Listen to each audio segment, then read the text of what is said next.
Himalayan और KTM की bike मांगते हैं तो मैंने आपको क्या कहा, मुझे लो मेंटेनेंस पसंद है, वो थोड़ी हाई मेंटेनेंस बाइक्स हैं, सर्विस कॉस्ट भी थोड़ी ज़्यादा आती है, तो इसलिए मैं थोड़ा इसकी तरफ गया। ये गाड़ी में इस चीज़ के लिए चाहे कुछ भी आ जाए इसके सामने, हर चीज़ के लिए प्रिपेयर्ड है। अच्छी बात है कि बिल्ड क्वालिटी के साथ साथ जो मटेरियल इस पर लगाया है वो इजीली रिप्लेसेबल है और काफ़ी चीप है as compare to other bikes part, अगर उनके स्पेयर्स की बात करें। लेकिन एक और चीज़ मैं आपको बता दूं कि सबसे इंपॉर्टेंट ये बात है कि बाइक वो लीजिए जो आपकी पर्सनैलिटी और आपकी जो नीड है उनको सूट करे। आज हम लेके आए हैं आपके लिए हीरो एक्सपल्स 200 4V एंड हमारे साथ अखिलेश भैया। क्या ले भैया? बिल्कुल बढ़िया सूरज, कैसे हैं आप? बहुत बढ़िया। तो आज अखिलेश भैया से हम बात करेंगे हीरो एक्सपल्स 200 4V की परफॉर्मेंस कैसी है, सही में इसमें ऑफ रोडिंग आप कर सकते हो कि नहीं कर सकते हो, माइलेज कितना ये प्रोवाइड करती है, ऑन रोड प्राइस कितना पड़ता है इसका, और सबसे जरूरी बात इसकी मेंटेनेंस कॉस्ट कितनी आती है। तो अखिलेश भैया without further ado let's start the video. सबसे पहले आप मुझे बता दो कि कब ली थी आपने ये बाइक और कितना ऑन रोड प्राइस पड़ा था आपको ये? सबसे पहले सूरज भाई, अगर मैं इसी बाइक की बात करूं तो इसको लिए हुए मुझे हो गए हैं 2 महीने। और इसका ऑन रोड प्राइस मुझे पड़ा था 1,61,000। 1,61,000। जी हाँ, लेकिन मैं साथ में बताना चाहूँगा कि ये मेरी दूसरी एक्सपल्स है। ओके, इससे पहले भी आपके बाइक सेल्स थी? जी हाँ, इसी साल की शुरुआत में जनवरी में मैंने एक्सपल्स ली थी जो कि 4V था। और वो भी 2 महीने हुए थे उसको भी, लेकिन उसके बाद एक एक्सीडेंट हो गया था जिसके कारण कि बाइक का ऐसा हाल हुआ कि उसको रिपेयर नहीं कराया जा सकता था। लेकिन उसके बाद भी आप देखिए बाइक ऐसी है कि दोबारा मैंने एक्सपल्स ली। जी हाँ, तो दोबारा से आपने एक्सपल्स लिया। अगर दोनों एक्सपल्स को मिलाते हैं तो कितनी आपने लगभग चला ली एक्सपल्स को? दोनों एक्सपल्स मिला के अगर मैं बताऊं आपको तो मैंने अभी तक 5,500 चला चुका हूं मैं किलोमीटर इस पे। तो भैया बात कर लेते हैं 5,000 आपने चला लिया, इसकी परफॉर्मेंस कैसी है, सही में क्या इसमें हम ऑफ रोडिंग कर सकते हैं? ठीक है, तो इसके लिए मैं सारे दर्शकों को पहले बताना चाहूँगा कि जब आप परफॉर्मेंस की बात कर रहे हो तो किसी भी आम बाइक वाली परफॉर्मेंस को आप एक्सपेक्ट कर ही नहीं सकते इसमें। पहली बात ये बिल्कुल of road specific, adventure specific bike है, तो इसमें जो भी परफॉर्मेंस होगा वो उसी के हिसाब से ही आप एक्सपेक्ट कीजिएगा। और जो मेरी एक्सपेक्टेशन है ऑफ रोडिंग कैपेबिलिटी के हिसाब से, उसके हिसाब से परफॉर्मेंस बहुत ही बेहतरीन है इसकी। जो कि मेरी कोई भी लोग अगर ऐसे जिनको कि ऑफ रोड करना है, एडवेंचर करना है, उसके लिए जो भी चीज़ की रिक्वायरमेंट होती है वो सारी की सारी इस बाइक में मौजूद है। तो ये है इसका। तो परफॉर्मेंस मतलब ऑफ रोडिंग के लिए काफ़ी अच्छी है। बिल्कुल। ओके, तो अखिलेश भैया जैसे मतलब ऑफ रोडिंग करते हैं लोग, काफ़ी करते हैं, लेकिन मेनली अगर आपने बाइक ली तो ऑब्वियसली आप उसको सिटी में भी चलाओगे, थोड़ा सा कभी लॉन्ग टूर आप करोगे तो उसमें भी आप करोगे। तो अखिलेश भैया सिटी और हाईवे में इसका परफॉर्मेंस कैसा है? ठीक है, सिटी और हाईवे के लिहाज से मैं बताना चाहूँगा सबसे पहले कि जो मैंने कहा है ये of road specific bike adventure, तो सिटी के लिए आप इसमें कम्यूट कर सकते हैं। पहले सिटी की बात करता हूँ। सिटी के लिहाज से आप जाएंगे, कम्यूट आराम से हो जाएगा, कोई प्रॉब्लम वाली बात नहीं है। लेकिन जैसे कि मैंने पहले कहा, आम बाइक की तरह से एक्सपेक्ट मत कीजिएगा। Centre of gravity, seat height 825 millimetre होने के कारण सेंटर ऑफ ग्रेविटी इसके हाई है, तो आपको थोड़ा सा अलग लगेगा। दूसरी बात, अगर आप राइड कंफर्ट की बात करना चाहते हैं सिटी और हाईवे के हिसाब से, तो जब आप लॉन्ग टूरिंग पे या सिटी में भी ट्रैवल कर रहे हैं, आप चाहेंगे कि सीट कुशनिंग थोड़ी ठीक ठाक हो, जो कि स्पेशली राइडर के लिए थोड़ी सी कम है। अच्छा, कम है इसमें? जी हाँ। इनफैक्ट मेरे को मतलब काफी बड़ी दिख रही है, अगर बाकी बाइक से कंपेयर करें तो बहुत पतली पतली सी सीट हाइट, मतलब सीट देखने को मिलती है, इसमें काफी बढ़िया कुशनिंग मुझे लग रही है, बट आप बता रहे हो कि कुशनिंग वो नहीं है।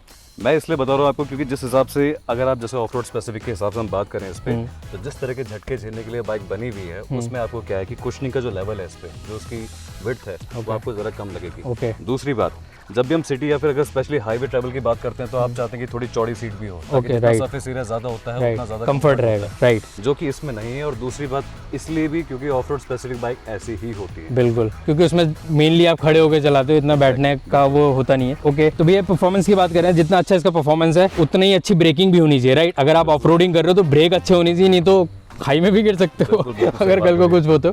इसकी ब्रेकिंग परफॉर्मेंस कैसी है? ब्रेकिंग परफॉर्मेंस के लिहाज से मैं यही कहना चाहूंगा कि ब्रेकिंग एडवेंचर बाइक के लिहाज से है, इसमें किसी भी नॉर्मल बाइक की तरह नहीं है। ये बाइक स्पीड के लिए बिल्कुल नहीं बनी हुई है। तो इसमें आप अगर ऑफ रोड करें तो ऑफ रोड के लिए जो पर्टिकुलर स्पीड्स होती हैं 40 to 50 किलोमीटर पर आवर पे आप चल रहे हैं, उतनी स्पीड की ब्रेकिंग को ये अच्छी तरह कर लेगी। लेकिन अगर आप सिटी पे जा रहे हैं या फिर हाईवे पे जा रहे हैं और आप सोच रहे हैं कि 80 90 किलोमीटर पे जा रहे हैं, खुदा ना खास्ता कोई चीज़ अगर बीच में आ गई और उस समय आपको ब्रेकिंग की जरूरत पड़ी तो आपको दिक्कत हो सकती है। Reason being dual channel ABS इस पे नहीं है, सिंगल चैनल है। फ्रंट पे तो इसका क्या है, डिस्क है, पीछे पे इसका डिस्क है, लेकिन उसमें एबीएस नहीं है, लॉक हो जाता है पूरा का पूरा। जी हाँ। अगर आप हाई स्पीड में चल रहे हो 80 90 के अराउंड और आपने पीछे वाला ब्रेक दबाया तो पूरा का पूरा व्हील लॉक हो जाएगा, तो स्किट आप इजीली बाइक कर लेगी। तो ब्रेकिंग उस हिसाब से अच्छी नहीं है, लेकिन ऑफ रोडिंग के लिए अच्छी है। ऑफ रोडिंग में क्योंकि आपको सिंगल चैनल एबीएस काफ़ी अच्छा हेल्प करेगा, क्योंकि आप स्किट करके पूरा डायरेक्शन इजीली चेंज कर पाओगे। राइट, ओके, तो भी बात कर लेते हैं भैया इसके माइलेज की, क्योंकि 2022 है, प्राइसेस पेट्रोल के आपको पता है 100 रुपीज़ लीटर हो रहा है। जी हाँ। ऑफ रोडिंग तो करना है लेकिन अपनी पॉकेट के हिसाब से भी करना है, तो माइलेज कितना प्रोवाइड करती है हीरो एक्सपल्स 204V? बिल्कुल, कंपनी की तरफ से क्लेम किया जा रहा है 50 kmpl का, जो कि ऑन एवरेज हम लोग देख रहे हैं। लेकिन अगर मैं अपने एक्सपीरियंस की बात करूं तो इसको अगर आप चलाएंगे 35 तो मिनिमम आप एक्सपेक्ट कीजिए, और उसके बाद अगर आप हाईवे पे लेके जा रहे हैं तो 40 के अराउंड आप देख सकते हैं उसमें। ओके, लेकिन 50 तक तो अभी तक नहीं देखा मैंने। तो अभी बात कर लेते हैं भैया इसके मेंटेनेंस की, क्योंकि बाइक लेना इज़ वेरी इजी आजकल। फाइनेंस कंपनीज आपको EMI वगैरह पे इजीली आप बाइक ले सकते हो, मेंटेन करना थोड़ा सा पॉकेट में लोड पड़ जाता है। जी हाँ। तो हीरो एक्सपल्स 204V का मेंटेनेंस कॉस्ट कितना आता है? इसका जो मेंटेनेंस कॉस्ट आता है वो आप 1500 से 1600 रुपये लेकर चलिए। दूसरी बात एक सर्विस का? एक सर्विस का। एंड कितनी सर्विसेज होती हैं इसकी एक साल में बात करें तो? अगर हम एक साल में बात करें तो आपकी इसमें आप 4 सर्विसेज कवर्ड रहती हैं। वैसे तो 5 सर्विसेज बोलते हैं वो, लेकिन आपके ऊपर है कि आप कितनी जल्दी इसमें सर्विसेज कराना चाहें इतनी। डिपेंडिंग आपकी राइड कितनी है, मतलब कितना किलोमीटर आप कवर कर रहे हैं। ओके। दूसरी बात, अगर आप मेंटेनेंस की बात करें तो मैं सारे दर्शकों को ये बात बताना चाहूँगा कि मैं साइकिलिस्ट हूँ और कई सारे साइकिलिंग एक्सपीडिशन पे मैं निकलता हूँ, तो MTB साइकिल राइड करना मुझे अच्छा लगता है। ओके। जब बात आती है मोटरसाइकिल की तो मुझे एक्चुअली एक साइकिल चाहिए थी जिसमें मोटर लगी हो। ओके। तो वो है ये चीज़। ओके। तो इसलिए जो मेंटेनेंस के लिहाज से अगर मैं देखूँ तो मुझे ऐसी बाइक चाहिए जो कि काफ़ी लो मेंटेनेंस हो। तो अगर जो मैं आपको प्राइस बता रहा हूँ सर्विस का भी, आप बाकी बाइक में भी लेके चलेंगे जो कि इस कैटेगरी के हैं, उसके हिसाब से ये फिर भी जस्ट है। ओके। और इस पे भी अगर मैं 1600 की बात कर रहा हूँ तो उसमें भी आपका 1200 का तो इसका सिर्फ वो है इंजन ऑयल डला हुआ। बाकी जो यानी फ्री सर्विस की हम बात करें, अगर पेड की होगा तो 300-400 रुपये बढ़ जाएंगे, मतलब अराउंड 2000 एक सर्विस की कॉस्ट हम ले सकते हैं। 2400 मान के चलिए आप। जी हाँ। 2022 में हम, है ना, फीचर लोडेड चीज़ें चाहिए होती हैं सबको। तो हीरो एक्सपल्स 4V में आप क्या क्या फीचर्स मिलते हैं? सबसे अच्छी बात तो ये है कि अपने आप में बाइक एक ऑफ रोड केपेबल बाइक है, जो कि सबसे बड़ा फीचर है इस बाइक का। ओके। दूसरी बात, लेकिन इसमें सबसे अच्छी फीचर की अगर मैं बात करूँ तो सस्पेंशन ट्रैवल इसका बाकी बाइक के लिहाज से काफ़ी अच्छा है, क्योंकि ऑब्वियसली ऑफ रोड बाइक है तो ज़्यादा सस्पेंशन ट्रैवल आपको मिलता है। ओके। दूसरा फीचर जो बहुत अच्छा लगता है मुझे, इस पे ड्यूअल पर्पस टायर्स लगे हुए हैं जो कि बिल्कुल ऑफ रोड स्पेसिफिक टायर्स हैं। तो डुअल पर्पस स्टाइल से, मतलब अगर सिटी में भी चलाना है तो भी आपको कोई इशू नहीं है, ऑफ रोडिंग में करनी है तो भी कोई इशू नहीं है। मतलब ऐसा नहीं होगा कि आपको ऑफ रोडिंग के लिए अलग से टायर कुछ इसमें लगाने पड़ेंगे, लगाने की जरूरत नहीं है आपको। तो टायर की बात हमने कर ली, अखिलेश भैया, और क्या फीचर्स आपको इसमें मिलता है? एक और फीचर जो कि अगर मैं अपने एक राइडर स्पेसिफिक के हिसाब से बोलूँ तो इसका जो हैंडल बार है वो काफ़ी चौड़ा है। ओके। जो कि इसका जो सीटिंग पोजीशंस की अपराइट पोजीशन है और ऑफ रोड कैपेबिलिटी के लिए इसका चौड़ा हैंडल इसकी हैंडलिंग को बहुत ज़्यादा इंप्रूव कर देता है। ओके। जी हाँ। इसके अलावा एक और फीचर की बात करूँ तो आप, मैं चाहूँगा कि आप इधर आके दिखाइए। एक बहुत खास चीज़ है जो इसको बाकी बाइक से अलग बनाती है, वो इसका स्प्रॉकेट। आप इसका स्प्रॉकेट का साइज देख सकते हैं। पिछले अगर हम इस हीरो एक्सपल्स 2V की बात करते हैं तो उसमें से इसमें कई सारे जो टीथ्स होते हैं वो बढ़ा के दिए हैं। राइट। ज़्यादा बड़े स्प्रॉकेट का फायदा ये होता है कि इनिशियल टॉर्क आपको ज़्यादा बढ़िया ज़्यादा मिलता है, जो ऑफ रोडिंग के लिए बहुत इंपॉर्टेंट होता है। बहुत इंपॉर्टेंट होता है। ओके। इसके अलावा अगर बात करें तो कंपनी की तरफ से इसमें ब्लूटूथ कनेक्टिविटी भी दे रखी है। ओके। बाकी सब तो बेसिक फीचर्स हैं, इसमें ऑडोमीटर है, टैकोमीटर, सब कुछ है। लेकिन मैं एक और चीज़ बताना चाहूँगा कि जो इसमें ब्लूटूथ कनेक्टिविटी है वो उतने ज़्यादा काम की नहीं है। कोई रीज़न क्यों काम की नहीं है? जी हाँ, उसका रीज़न सबसे बड़ा ये है कि अगर आप ब्लूटूथ कनेक्टिविटी को यूज़ करते हैं तो आप चाहेंगे कि रियल टाइम पे आपको रिस्पॉन्स दे। राइट। अगर आप चाहें तो उसको जब आप हीरो की ऐप के साथ कनेक्ट करते हैं तो रियल टाइम पे जहाँ पे राइट जाना है वहाँ राइट जाए, जहाँ पे लेफ्ट तो लेफ्ट। राइट। लेकिन इसके साथ जो मैं इसे यूज़ कर चुका हूँ वो आपको परफॉर्मेंस नहीं मिलेगी। और कोई फीचर की अगर मैं उसमें बात करूँ तो बहुत अच्छी बात इस पर यह है कि काफ़ी लाइट वेट गाड़ी है। ओके। काफ़ी लाइट वेट है, जो कि सबसे अच्छी बात है, मैन्यूवरेबिलिटी के लिए बहुत ज़्यादा आपको फायदा देने वाली है। City as well as off roading दोनों में। सिटी में तो खैर बाकी बाइक्स का भी होता है मैन्यूवरेबिलिटी का, लेकिन जब ऑफ रोडिंग में जा रहे हो तो बहुत ज़्यादा आपको हेल्प करेगी ये चीज़। राइट। तो ये मतलब अगर कहीं मतलब आप ऑफ रोडिंग कर रहे हो, गिर भी जाती है बाइक, तो इजीली उठा के दोबारा से आप चल सकते हो। Right. That's why low maintenance. हाँ। इसीलिए बिल्कुल ज़्यादा कुछ दिक्कत की परेशानी की ज़रूरत नहीं है, तो काफ़ी अच्छी तरीके से। एक और हाँ स्पेशल फीचर जो मैं बताना चाहूँगा कि ये क्या है कि स्पेशली जैसे कि हीरो एक्सपल्स 204V है तो इसमें क्या है कि 4 वॉल्व्स हैं। राइट। फायदा इसका ये है कि इंजन ब्रीथ अच्छी तरह से करता है और 2V के कंपैरिजन में अगर हम बात बोले तो इंजन की हीटिंग प्रॉब्लम कम हो जाती है। कम हो जाती है। राइट। हाँ, वो बात अलग है कि एंड इसमें रेडिएटर भी मैं थोड़ा सा देख रहा हूँ तो 2V से थोड़ा सा बड़ा देखने के लिए मिलता है। हाँ बिल्कुल। जो आप यहाँ पे इसके कूलर देख रहे हैं आप, इसमें जो रेडिएटर है ये पहली वाली 2V से भी ज़्यादा बड़ा दे रखा है और करेक्टली प्लेस किया गया है। ओके। सही जगह पे। तो मतलब हीटिंग इशू की हम जब बात कर ही रहे हैं तो सिटी में जब आप इसको चलाते हो तो कोई हीटिंग इशू तो देखने के लिए नहीं मिलता है, या स्पेशली ऑफ रोडिंग में? नहीं, स्पेशली ऑफ रोडिंग में आप उतना नहीं देखेंगे जितना आप सिटी में देखेंगे, क्योंकि जैसे मैंने बताया ऑफ रोडिंग के लिए ही ये बाइक बनी हुई है। सिटी में आप जाएंगे, सिटी में जनरली होता है कि बहुत बार ट्रैफिक जैम में हमें लो गियर पे चलानी पड़ती है। राइट। और इसका सबसे ज़्यादा हीटिंग इशू आपका फर्स्ट सेकंड गियर पे ही आने वाला है। ओके। उस समय पे आपको थोड़ा लग सकता है कि ये है, लेकिन फिर भी जैसे कि मैंने कहा ये बाइक इसलिए मैं कह रहा हूँ कि हर किसी के हैंडल करने लायक नहीं है। ऑफ रोडिंग के लिए मेन है। राइट। ओके। तो ऑफ रोडिंग में कोई इशू हीटिंग का इतना आता नहीं? जी नहीं, बिल्कुल। ओके। तो हम राइड एंड हैंडलिंग की बात कर ही रहे हैं भैया, तो राइड एंड हैंडलिंग में आपने बताया कि इसका सीट कुशनिंग जो है उतनी अप्रोप्रिएट नहीं है जितनी होनी चाहिए थी। बट अगर बात करें सीटिंग पोस्चर वगैरह की, जब आप इसको ऑफ रोडिंग करने जाते हो, जैसे आप खड़े वगैरह होते हो, तो थोड़ा सा एक्सपीरियंस शेयर कर सकते हैं, वो कैसा है? जी हाँ, जब आप इसको लेकर चल रहे हो तो ऑफ रोड पे अगर आप मेनली स्पेशली ऑफ रोड पे आप जा रहे हैं तो आप चाहेंगे कम से कम हैंडलिंग आपके हाथ में हो। राइट। तो दूसरी बात अगर आप उस पर खड़े होते हैं, सबसे अच्छी बात है कि हैंडल का जो मैंने आपको बताया था Wide है। बड़ा वाइड है। Okay. उसका फायदा ये होता है कि अगर आप यहाँ पे खड़े भी हो अच्छे पोस्चर के साथ तो बाइक आपके कंट्रोल में रहती है। लेकिन वो वाली जो कैपेबिलिटी है वो अटेन करने के लिए थोड़ी प्रैक्टिस की जरूरत है। राइट। और सबसे एकदम से ट्राई मत करने लग जाना क्योंकि थोड़ा सा ऑफ रोडिंग जब आप करोगे तो खड़े हो ही नहीं पाओगे पहले तो, जी हाँ। ट्राई भी करोगे तो नहीं कर पाओगे, थोड़ा सा उसके प्रैक्टिस की ज़रूरत है। बिल्कुल सही बात है। तो सीटिंग पोस्चर की हमने बात कर ही ली है भैया। राइड एंड हैंडलिंग की बात करें, अगर लॉन्ग टूर पे अगर किसी को चाहिए हो, मतलब जो ऑफ रोडिंग भी जिनको पसंद है, लेकिन ऑफ रोडिंग करने के लिए कुछ लोग बहुत दूर भी जाते हैं, राइट? जी हाँ। तो अगर लॉन्ग टूर पे इस बाइक को लेके जाते हैं तो थोड़ा सा एक्सपीरियंस शेयर कर सकते हैं आप, कैसा इसका राइड एंड हैंडलिंग रहता है? लॉन्ग टूर के लिए भी जैसे मैंने बताया कि अगर आप किसी हाईवे पे जाएंगे तो बिल्कुल लंबे टूर पे ट्रैफिक आपको ज़रा कम मिलते हैं, Right. तो आप कॉन्स्टेंटली चल रहे हैं, कोई आपको इशू नहीं होगा, हीटिंग का प्रॉब्लम नहीं आएगा। राइट। एक चीज़ जो आपको कॉन्स्टेंटली दिक्कत करेगी, जैसे मैंने आपको बताया था, सीट का है इशू। सीट का इशू बार बार आपको थोड़ा सा इशू कर सकता है सीट का। बाकी उसके बाद सबसे अच्छी बात यह है कि लॉन्ग राइड पे भी अगर आप कहीं जा रहे हैं तो आपको फ्यूल का माइलेज अच्छा मिलेगा। ओके। और अच्छी बात, जब आप कहीं टूर पे निकलते हैं तो रास्ते किस प्रकार के आएंगे कोई पता नहीं होता, लेकिन ये बाइक इस प्रिपेयर्ड गाड़ी है। में, ये गाड़ी में इस चीज़ के लिए चाहे कुछ भी आ जाए इसके सामने, हर चीज़ के लिए प्रिपेयर्ड है। मतलब कहीं भी आप लेके जा सकते ऑफ रोड अगर आपके सामने आएगा आप खुश हो जाएंगे उल्टा। राइट। जैसे मैं ये देख रहा था कि इसमें हाई माउंटेड एग्जॉस्ट मिलता है, जो हम ऑफ रोडिंग की बात कर ही रहे हैं, तो अगर आप ऐसे चलते जा रहे हो, लेह लद्दाख वगैरह भी लेके जा रहे हो जहाँ पे आपको रिवर वगैरह क्रॉस करना है, जी हाँ, तो भी कोई इशू नहीं आएगा, राइट? बिल्कुल नहीं आएगा इसमें कोई इशू। ओके। जी हाँ। तो जैसे हम हाईवे की बात कर ही रहे हैं अखिलेश भैया, तो हाईवे में किस स्पीड पे इसको कंफर्टेबली चला सकते हैं? वैसे तो मैं सारे लोगों को रेकमेंड करूंगा कि आप जब भी गाड़ी चलाएं तो सेफ्टी के साथ चलाएं, और इसलिए जब हाईवे पे भी जा रहे हैं अनटिल अनलेस बहुत नेसेसरी ना हो तो 80 to 90 की स्पीड आप मेंटेन कीजिए। ओके। खासकर इस बाइक पे, जो कि रीज़न मैं आपको बता चुका हूँ, अगर कहीं पे इमरजेंसी ब्रेकिंग Braking, पड़ी right. तो ये बाइक उसे हैंडल नहीं करेगी। ओके। पीछे एबीएस नहीं है तो दिक्कत आएगी। तो फिर भी 80 to 90 इजीली हम 80 to मेंटेन 90 कर मैं सकते हैं। कहूँगा कि आप उसे मेंटेन कीजिए। ओके।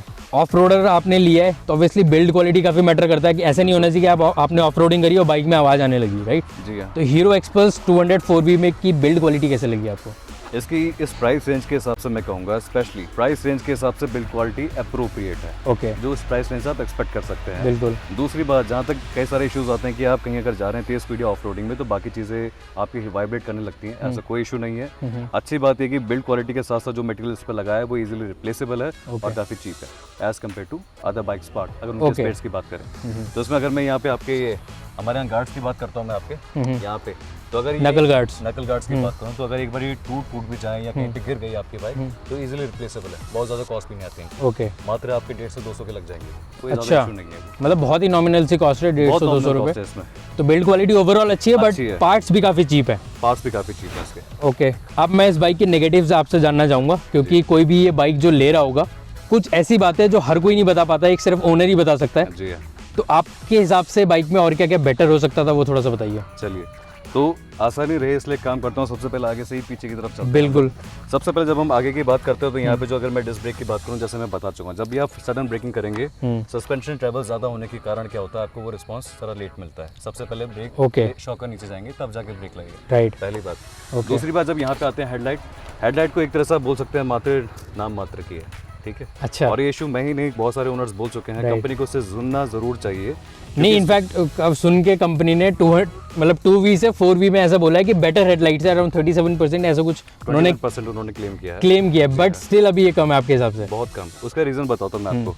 हम लोग पहाड़ से हैं, पहाड़ी रास्तों पर अगर कोई भी ट्रैवलर जाना चाहता है तो मैं एक चीज़ बताता हूँ, जब भी आप पहाड़ के मोड़ पे मुड़ रहे होते हैं तो एक सडनली मोड़ से पहले ब्लाइंड स्पॉट बिल्कुल, वहाँ पे आपको लाइट बहुत ज़रूरी चाहिए होती है। राइट। आप अगर इसका डिज़ाइन देखोगे ना यहाँ पे, तो स्पेशली उस ब्लाइंड जो स्पॉट है, उस ब्लाइंड स्पॉट पे क्या हुआ कि आपको लाइट दिखेगी नहीं। आप जब बहुत एंड में पहुँचोगे आपको तब जाके आपको पता चलेगा वहाँ पे क्या है। अच्छा, मतलब थ्रो इतना वाइड नहीं है इसका, कहने का मतलब? बहुत खतरनाक चीज़ है वो, वैसे राइडिंग कैपेबिलिटी के हिसाब से बहुत खतरनाक चीज़ है। ओके। उसके बाद जैसे अगर हम यहाँ पे आते हैं डिजिटल मीटर की तरफ आते हैं, तो यहाँ पे जैसे कि मैंने ब्लूटूथ वाली चीज़ आपको बता दी थी, तो जो ब्लूटूथ है इसका वो लैग बेहतर हो सकता है, राइट, लैग करता है। ओके। जी हाँ। और जहाँ तक इसकी अगर फ्यूल कैपेसिटी की बात करें 13 लीटर, वो तो खैर अच्छी बात है इसकी। सीट पे आते हैं अगर हम लोग यहाँ पे, मैं आपको बता चुका हूँ सीट की कुशनिंग और बेटर हो सकती थी। ओके, ठीक है। इसके बाद अगर थोड़ा सा और नीचे पे आए हम लोग, तो मैं एक चीज़ कहना चाहूँगा कि इसके जो टायर हैं वो स्पोक व्हील हैं, और बिल्कुल ये बात है कि जितनी ऑफ रोड गाड़ियाँ होती हैं उनके व्हील्स स्पोक व्हील्स होते हैं क्योंकि फ्लेक्सिबल ज़्यादा होते हैं। जी हाँ। ओके। लेकिन आप लोग तैयार रहिए इस चीज़ के लिए कि अगर ये कभी पंचर होती है तो फिर उस समय पे सेंटर स्टैंड या फिर कोई स्पेशल डेडिकेटेड आपको ऐसी शॉप ढूंढनी पड़ेगी जो इसके पंचर लगा सके, क्योंकि पूरा टायर बाहर निकालना पड़ेगा। पूरा कंपनी की तरफ से वैसे इस पे सेंटर स्टैंड आता है जो कि हमें एक्स्ट्रा लगा सकते हैं और कुछ समय के बाद मैं लगवाऊंगा भी, जो कि काफ़ी अच्छा एक स्पेशली पंक्चर वो बनाने के लिए। जी हाँ। लेकिन अगर वो बात करें भैया सेंटर स्टैंड की, तो उसकी आपको लगता नहीं थोड़ा सा ग्राउंड क्लियरेंस कम हो जाएगी सिर्फ सेंटर स्टैंड की वजह से? ग्राउंड क्लियरेंस का इसका ज़्यादा फर्क नहीं पड़ने वाला, क्योंकि बैश प्लेट की मैं आपको बताता हूँ, प्लेसमेंट की बात भी होती है सेंटर स्टैंड की। इसका जो सेंटर स्टैंड आता है बैश प्लेट के पीछे पे ही रहता है वो। अच्छा। हाँ। ओके। तो अगर कोई चीज़ ऐसी है जो कि बैश प्लेट पे ही नहीं लग रही है तो पीछे उसके सेंटर स्टैंड पे भी इतना फर्क नहीं देती यहाँ पे। राइट। लेकिन वो एक ऐसी चीज़ है आप जब चाहे उसको रिमूव कर सकते हैं, किसी लंबे टूर पे जा रहे हैं लगा दो, लगा आप ही को फायदा देगी। और नेगेटिव की अगर बात करूँ तो एक चीज़ इसमें और है कि अगर कोई पीछे बैठ रखा होता है तो उस लोगों के लिए क्या है कि अगर हम सामान की बात करें तो थोड़ा और लंबा रैक यहाँ पे लगाना चाहिए था इन लोगों को, अगर ये एडवेंचर स्पेसिफिक बाइक है तो। राइट। थोड़ा सा और लंबा यहाँ पे जगह की ज़रूरत है। एक और चीज़ का नेगेटिव मैं आपको बता दूँ, जितने भी टूर एंड ट्रैवल वाले हमारे बाइकर्स हैं उन लोगों को यहाँ पे सैडल लगाने के लिए इसमें थोड़ी दिक्कत हो सकती है, क्योंकि हाई माउंटेड एग्जॉस्ट मिलता है। Even though. लेकिन अच्छी बात यह है कि बहुत सारी कंपनीज ने इसका भी निकाल दिया है, इसके लिए भी अपने कुछ प्रोडक्ट डेवलप कर रहे हैं जो कि इसके थोड़ा और दूर ले जा सके। लेकिन उससे एक चीज़ का घाटा होता है जो मैं आपको बता रहा हूँ, उससे होता है कि जब भी सैडल वाले जितने लोग बाइकिंग करते हैं उनको पता है सैडल का वेट इक्वल होना चाहिए, बिल्कुल, ताकि आज जब मैनूवर कर रहे हैं तो दोनों बराबर होगा। तो बस इस चीज़ का है पीछे। राइट जी। ओके। और कोई नेगेटिव जो आपको लगता है बेटर हो सकता है? और कोई नेगेटिव नहीं, जैसे कि मैं बता चुका हूँ कि पहले एक्सीडेंट होने के बाद भी दूसरी बाइक मैंने यही ली है। तो इतनी सारी चीज़ें होने के बावजूद भी मैं अगली बार भी बल्कि यही लेना चाहूँगा, क्योंकि पॉजिटिव्स कंपेयर टू नेगेटिव ज़्यादा है इस बाइक के। जी। लेकिन एक और चीज़ मैं आपको बता दूं कि सबसे इंपॉर्टेंट ये बात है कि बाइक वो लीजिए जो आपकी पर्सनैलिटी और आपकी जो नीड है उनको सूट करे। मेरे लिए बाइक अप्रोप्रिएट है, दैट्स वाई। ओके। तो अखिलेश भैया सेकंड लास्ट क्वेश्चन मेरा आपसे ही है। जी हाँ। जब एक्सपल्स आप ले रहे थे, इस टाइम नहीं, पहले टाइम जब आप ले रहे थे, जी हाँ, कौन कौन सी बाइक आपने कंसिडर करी थी और एक्सपल्स 204V को ही क्यों चूज़ करा आपने? ठीक है। अगर मैं सबसे पहले बाइक्स की बात करूँ, मैंने बताया जैसे आपको मेरा गोल था कि एडवेंचर बाइक लेने की। राइट। उस समय पे जनवरी के समय पे मार्केट में कौन कौन सी बाइक अवेलेबल थी आप ले सकते हैं। एक्सपल्स थी, दूसरी हमारे पास हिमालयन है, तीसरे हमारे पास KTM की बाइक है। राइट। हिमालयन और KTM की बाइक मांगते हैं तो मैंने आपको क्या कहा, मुझे लो मेंटेनेंस पसंद है, वो थोड़ी हाई मेंटेनेंस बाइक्स हैं, सर्विस कॉस्ट भी थोड़ी ज़्यादा आती है। राइट। तो इसलिए मैं थोड़ा इसकी तरफ गया। प्राइस कम है, लाइट वेट है उन दोनों बाइक से, और अच्छी बात है ज़्यादा मैनूवरेबल है, मेंटेनेंस इसकी लो है, तो मैं अच्छी तरह से मैनेज कर सकता था। तो मेरे लिए विन विन सिचुएशन थी, तो that's why I went for it. Okay great. तो भैया लास्ट क्वेश्चन मेरा आपसे ये है, क्या आप हीरो एक्सपल्स 204V को दूसरों को रिकमेंड करोगे? बिल्कुल करना चाहूँगा, विद कंडीशन। ओके। सबसे बड़ी कंडीशन ये है कि ये वाली बाइक हर किसी के लिए नहीं है। जस्ट बिकॉज बहुत सारे लोग किसी चीज़ के लुक्स के लिए ये सोचते हैं कि हम ऑफ रोड करेंगे उस चीज़ के लिए बाइक ले लें, ये चीज़ बिल्कुल ही गलत है। क्योंकि अपने आप से आप पूछेगा कि डे टू डे लाइफ में आप कितना ऑफ रोडिंग करने वाले हो, आप कितना ऑफिस जाओगे, कितनी बार आप टूरिंग पे जाओगे, कितना ऑफ रोड पे। अगर आपके जवाब में क्या है कि ऑफ रोडिंग का वैल्यू थोड़ा कम है, तो मैं आपको कहूँगा कि आप मत ही लीजिएगा इसको, क्योंकि डेली कम्यूट और टूरिंग के लिए आप फिर परेशान हो जाएंगे। दूसरी बात, अगर आपकी सीट हाइट इसमें कितनी 825 mm की सीट है, जो कि बाकी बाइक से थोड़ा ऊपर है। तो बहुत, मतलब थोड़ा नहीं, काफ़ी ऊपर है 825 mm की। बाकी बाइक से अगर हम सीट हाइट की बात करें तो 800 mm के आसपास आपको बाकी सारी बाइक्स की मिल जाएगी, इसमें आपको मिलती है 825 mm की। 25 mm की। तो अगर आप शॉर्ट राइडर्स हो तो अगले शॉर्ट राइडर अगर आप हैं तो इसमें आपको थोड़ी दिक्कत हो सकती है। Reason being centre of gravity ऊपर होगी, ऊपर होगा। दूसरी बात, जब आप मोड़ों पे जाएंगे तो मोड़ों पे बाकी बाइक में हमें आदत होती है बाइक के साथ लीन करने की। हाँ। इसमें लीन नहीं होता है, EDV में लीन में आपका काउंटर लीन होता है। बिल्कुल, उसके लिए भी आपको आदत लगानी पड़ेगी, काउंटर फोर्स लगाना पड़ेगा। जी हाँ। दूसरी साइड। ओके। तो ये कारण है कि मैं इस बाइक को रेकमेंड करना चाहूँगा, लेकिन सिर्फ उन्हीं को जिनको ये सारी चीज़ें मंजूर है। बिल्कुल। तो इतना ही था आज की वीडियो में। जैसे आपने अखिलेश भैया से सुन लिया कि अगर आपको ऑफरोडिंग स्पेसिफिक बाइक चाहिए तो बिल्कुल आपको हीरो एक्सपल्स 204V कंसीडर करनी चाहिए। बट अगर आप ऐसी बाइक चाहते हो जो मोस्टली आप सिटी में चलाना चाहते हो या ज़्यादा घूमना चाहते हो उस बाइक पे, तो शायद आपके लिए हीरो एक्सपल्स 204V नहीं बनी है। अगर आप इस बाइक का माइलेज टेस्ट या रिव्यू देखना चाहते हो तो साइड में आपको 2 टैब दिख रहे होंगे, उन पर क्लिक करके आप उन वीडियोस को चेकआउट कर सकते हो। अगर आप चैनल पर पहली बार आए हो तो चैनल को सब्सक्राइब जरूर कर लेना। अब आपसे मिलेंगे अगली वीडियो में, तब तक के लिए टाटा बाय बाय।